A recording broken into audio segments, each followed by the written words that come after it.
Market का as expected बुरा हाल हो चुका है। सैटरडे को हमें देख ही गया था कि बजट बहुत ज्यादा मार्केट को पसंद नहीं आया है। उसके बाद ट्रंप साहब की तरफ से न्यूज आई कि टैरिफ लगाना उन्होंने शुरू कर दिया है। तो दोनों ही जो अपडेट्स थी उसको मार्केट ले पॉजिटिवली नहीं लिया, दोनों की दोनों को निगेटिवली लिया है, या फिर बजट को जितना पॉजिटिव लेना चाहिए उतना नहीं लिया।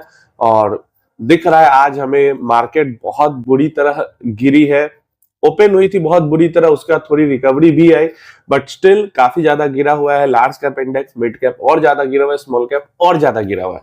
और across the border sell off हो रहा है। सारे मार्केट कैप वाइज स्टॉक्स में फॉल हो रहा है, प्लस सारे सेक्टर वाइज स्टॉक्स में फॉल हो रहा है। आईटी, कंज्यूमर ड्यूरेबल थोड़ा सा थे, मतलब ऑलमोस्ट फ्लैट ही थे, और बाकी सब गिरा हुआ ही है। अब यहाँ पे बात आती है रीजन, तो हमने समझा कि पहले बहुत सारे रीजन थे, लेकिन प्रेजेंट में रीजन यही है दो ताजा तरीन। एक तो यूएस का टैरिफ वॉर शुरू करना, और दूसरा बजट का बाजार को पसंद नहीं आना। तो इन दोनों रीजन से गिरावट तो हो रही है, अच्छी खासी गिरावट हो रही है। हम कब से एक्सपेक्ट कर सकते हैं मार्केट के अंदर रिकवरी का शुरू होना, या एक तरीके से वॉलेटिलिटी खत्म होकर अच्छा मार्केट का टाइम शुरू होना?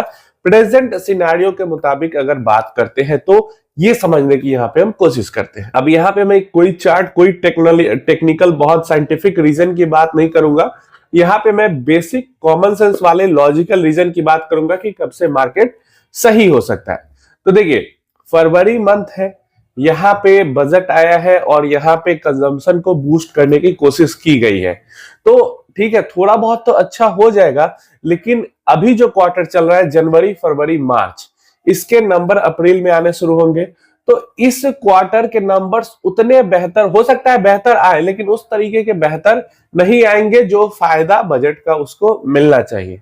मुझे लगता है जो अप्रैल, मई और जून वाला क्वार्टर होगा, वहां पे बजट का फायदा सबसे बेहतर मिल पाएगा, और वहां पे जो कंजम्पशन की बूस्ट है वो सबसे ज्यादा हो पाएगी।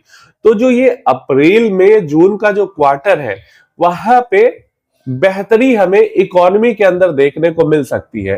एंड देन उसके जून के बाद जो नंबर आएगा, क्वार्टरली नंबर रिजल्ट्स आएंगे कंपनीज के, वहां पे कंपनी के नंबर में हमें बढ़िया बूस्ट देखने को मिल सकता है। जो सिचुएशन अभी प्ले आउट हो रहे उसके अकॉर्डिंग मैं बात कर रहा हूं।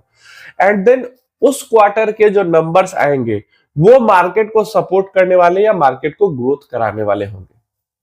तो एक तो ये रीजन खत्म हो जाता है, और दूसरा जो ये जून के बाद का समय होगा, उस टाइम तक ट्रम्प साहब, क्योंकि ट्रम्प साहब अभी नए नए आए हैं, तो ट्रम्प साहब का तब तक कुछ टाइम भी पूरा हो चुका होगा।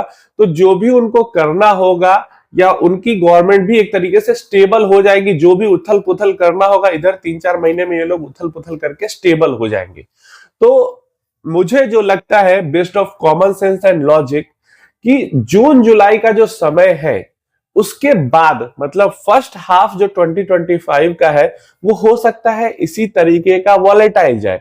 हो सकता है बहुत ज्यादा इससे नीचे फॉल ना हो, लेकिन वॉलेटिलिटी बनी रहे। सेकेंड हाफ जो 2025 का है, वो फर्स्ट हाफ के मुकाबले में ज्यादा स्टेबल हो सकता है। तो इसमें और क्या हो सकता है?